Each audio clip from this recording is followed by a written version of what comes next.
Teimour Radjabov, what a player, what a game this was. To beat world number 2 Ding Liren in 26 moves, that is not easy. This happened in the round 12 of the candidates. Ding Liren was playing with the white pieces and was on 6.5 points. He was 1.5 points behind Nepo, and you can say that this was sort of a must-win game for him because he has white. Also, Radjabov was one of the players who was not in the leading pack. So Ding really wanted to win this game. And so he began the game with 1 d4. Radjabov played knight f6, c4, e6, knight to c3, and we had the Nimzo Indian on the board. e3, castles, bishop d3, d5, and now comes the move cd, ed, and a3, the line which has started to gain a lot of popularity. You have many games played now. Aronian was the first one to try it out, I think, at the highest level. Then we recently also had Vidit versus Harikrishna here. Sorry, Harikrishna versus Vidit. a3, bishop dropped back to d6, queen c2 with the idea of knight to b5. And so many players would play here a6, many would play c6, stopping that. But Radjabov went for the move knight a6. Now, how common is this move?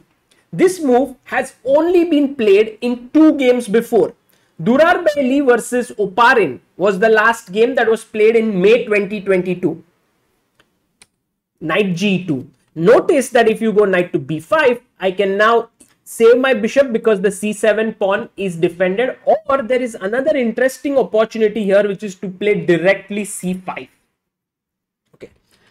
Anyway, knight g2, c5. This is the main point of this system. And now Ding kind of played it very quickly, which means that he was prepared. He took on a6, pawn takes, and now maybe, by the way, Radjabov could have taken intermediate on cd, knight d4, and then ba6. This was also possible, but he first played ba, takes, and here bishop c5.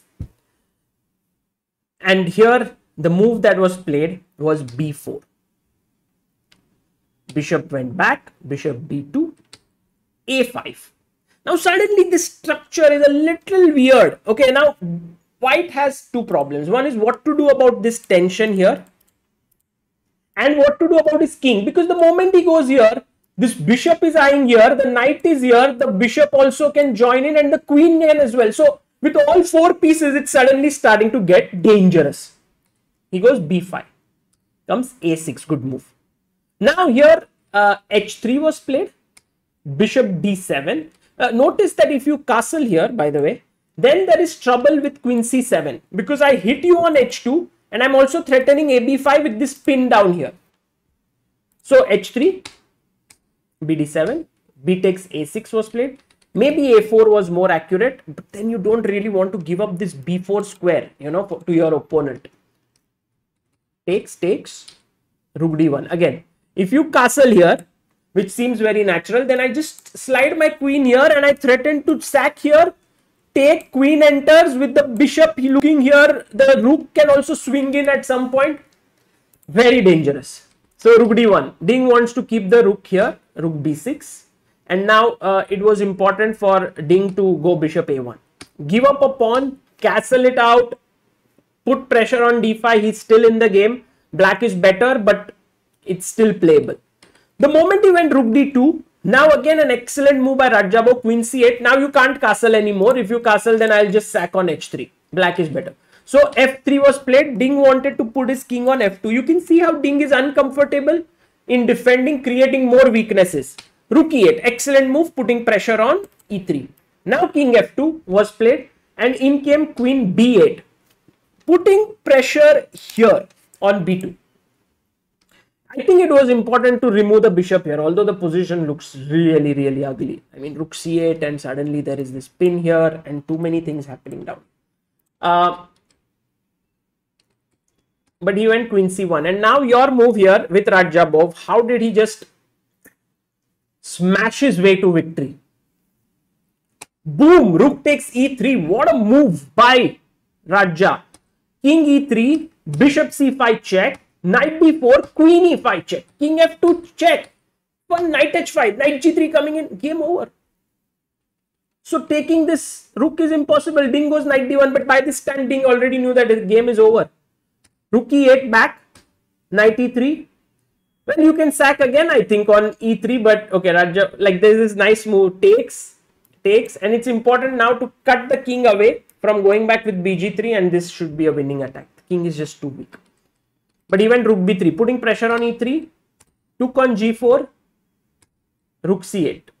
Well, bishop f4 is a playable option, but here after knight f4, you don't really want pieces to get traded. So he went first rook c8, queen a1, and now bishop f4. So the difference is that if you now take knight f4, I come in with the queen, and now the rook is undefended. The other rook is planning to enter. Let's say if you go rook e2, I already have knight takes g4, and the game is over. So after bishop f4, Ding resigned and Radjabov had won. What a game. And by the way, after this, Raja is now up to 6 points with 2 victories in this tournament with Nakamura as well as Ding. And he's on 6 points. Ding is still on 6.5. Nakamura has reached 6.5. But Nepo is almost the champion now. He has to lose both his games. He needs a draw to become the champion. Two more rounds to go. He will very likely become the candidate champion. At the same time, second spot important. So the fight is huge between Ding, Nakamura, Radjabov and Caruana. Let's see who comes out on top. For now, this is Sagar Shah signing off. Hope you enjoyed this miniature from the candidates.